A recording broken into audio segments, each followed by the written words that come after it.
비울수록 사람을 더 채우는 말그릇. 당신의 말에 당신의 그릇이 보인다. 리더를 위한 지식 인사이트 더 리더의 오수진입니다. 행복을 주는 말은 모두 고만고만하지만 상처를 주는 말은 저마다의 이유로 상처가 된다. 안나 카렐이라는 행복의 조건을 두루 갖춘 여인이었습니다. 부와 명예를 거머쥔 남편이 있고 저택에서 하인을 거느리고 살았으며 무엇보다 아름다운 매력으로 눈길을 사로잡았죠. 아쉬울 것 하나 없어 보이고 부러움과 선망의 대상이었던 안나.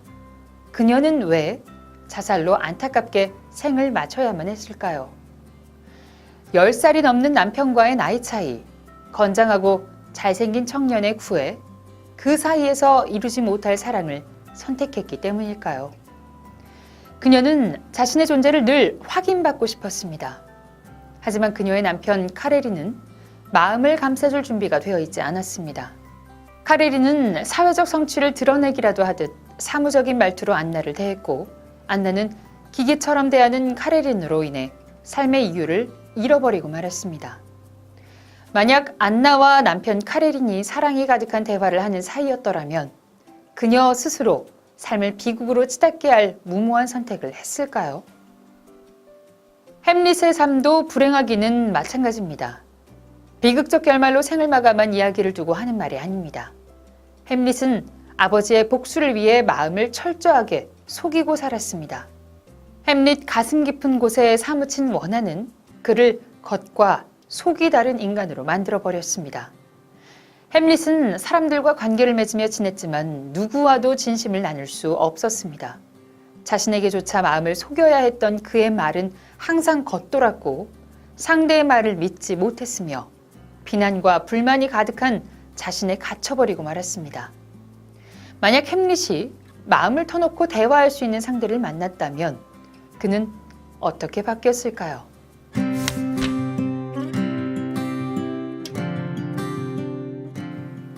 말을 잘하는 법에 관한 책이라고 하면 이미 우리는 그 해답을 알고 있습니다. 말에 진심을 담아야 하고 스토리텔링으로 상대의 귀를 쫑긋하게 하며 장황하고 중언부언하지 말아야 한다는 그런 방법입니다. 커뮤니케이션을 잘하는 법에 관한 책은 경청하고 적절한 질문으로 상대의 이야기를 빛나게 해주라고 조언합니다. 수식이 입력된 엑셀에 숫자를 넣으면 바로 답이 나오는 것처럼 우리도 이미 잘 알고 있습니다.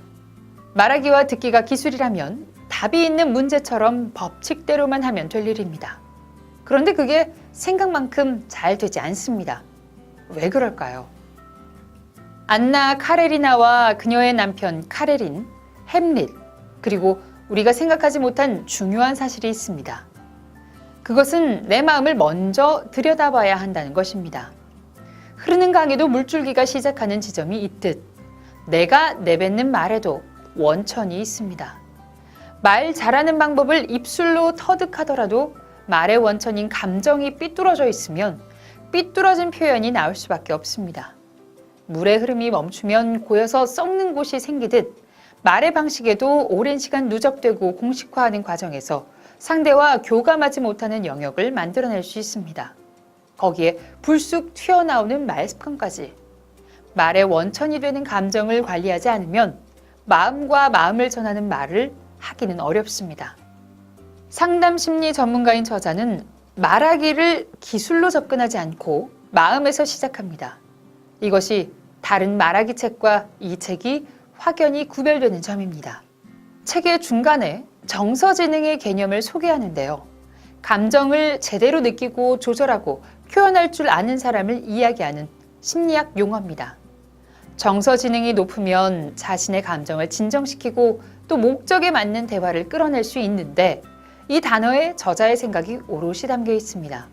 따라서 책 제목을 정서지능을 높이는 말이라고 했을 법도 한데 저자는 학문적 용어를 배제하고 말그릇이라는 감성적 개념으로 바꾸어 전달합니다. 이 책에서는 내면의 말그릇을 감정과 공식, 습관으로 나누어 다듬어 보도록 제시하고 있습니다. 말의 기술이 아닌 말의 그릇을 키워 그 안에 사람을 담으려면 마음을 다듬는 일에서부터 시작해야 한다는 의미입니다. 그렇다면 말그릇이 무엇인지, 또 어떻게 말그릇을 키울 수 있는지 자세히 들여다볼까요?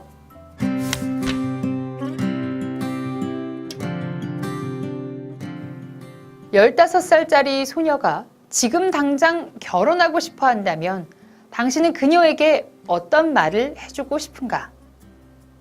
이 질문은 1980년대 초반 베를린 지혜 프로젝트라는 흥미로운 실험에 처음 등장했습니다. 이 실험으로 연구원들은 지혜로운 사람의 특징을 알고자 한 것이죠. 대답은 크게 둘로 나뉩니다. 한쪽은 안 돼! 15살의 결혼이라니 미친 짓이지 라고 반응을 하고, 또 다른 한쪽은 이렇게 말합니다. 쉬운 질문처럼 보이지만 사실 쉽지 않아. 15에 결혼하는 건 누구나 반대할 거야.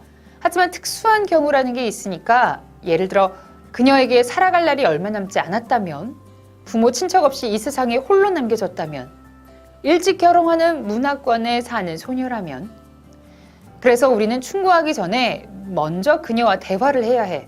그래서 그녀의 상황과 감정과 마음을 알아봐야 돼. 무엇이 그들을 지혜롭게 했을까라는 책에 수록된 이 연구에서 우리는 누가 말그릇이 큰 사람인지 금세 알아차릴 수 있습니다. 말그릇은 말 그대로 말을 담아내는 그릇을 의미합니다. 좁고 얕은 말그릇은 생각나는 대로, 말하고 싶은 대로 말을 쏟아냅니다. 하지만 넓고 깊은 그릇을 가진 사람은 상황과 사람, 심지어 그 상황과 사람을 바라보는 자기 처지까지 고려해서 말하는데, 이는 말하는 기술의 차이가 아닙니다. 내면의 성장이 말그릇을 키웠는지에 관한 본질적인 차이입니다. 그래서 말그릇을 키우려면 먼저 자신의 마음을 들여다보는 게 중요합니다.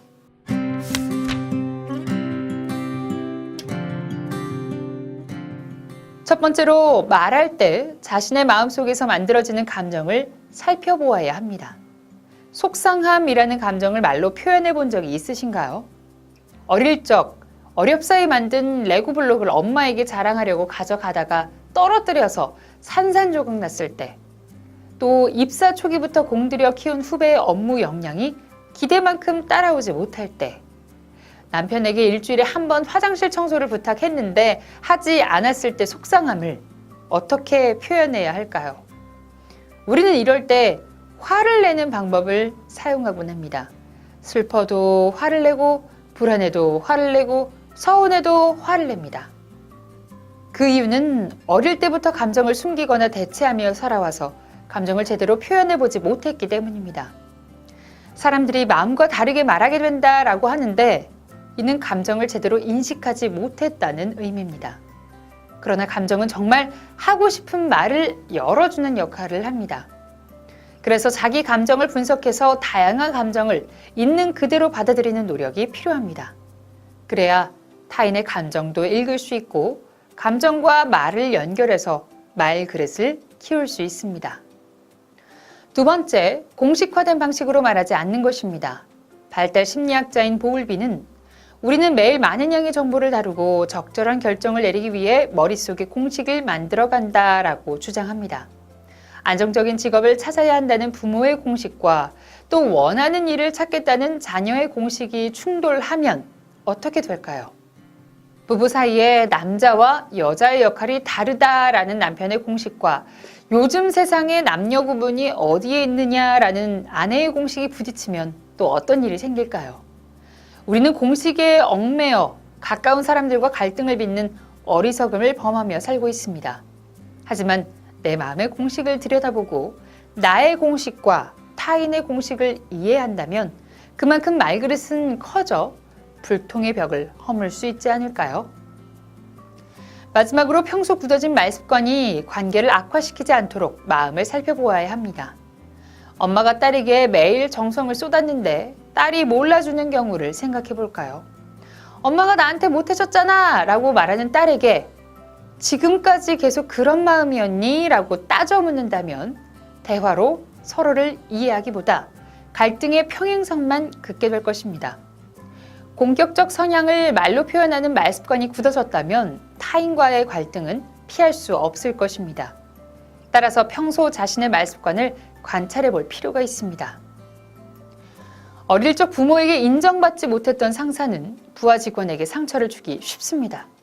그런 상사 밑에서 오랜 기간 지내다 보면 어느새 부하 직원도 그런 말투로 후배를 대하고 있을지도 모릅니다. 말 습관에 영향을 준 구체적인 경험을 찾으면 그 뒤에 숨은 공식과 그로 인해 만들어지는 감정을 발견하게 됩니다. 그럼 본래의 자기 모습을 이해해가면 말그릇이 단단해지게 됩니다.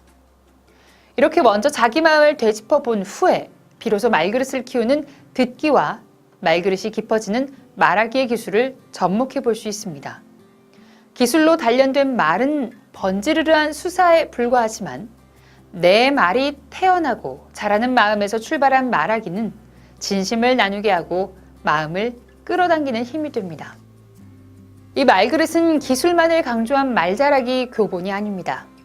명쾌한 심리학 이론과 접목되고 내면의 성찰에 이르는 철학적 접근법도 제시합니다.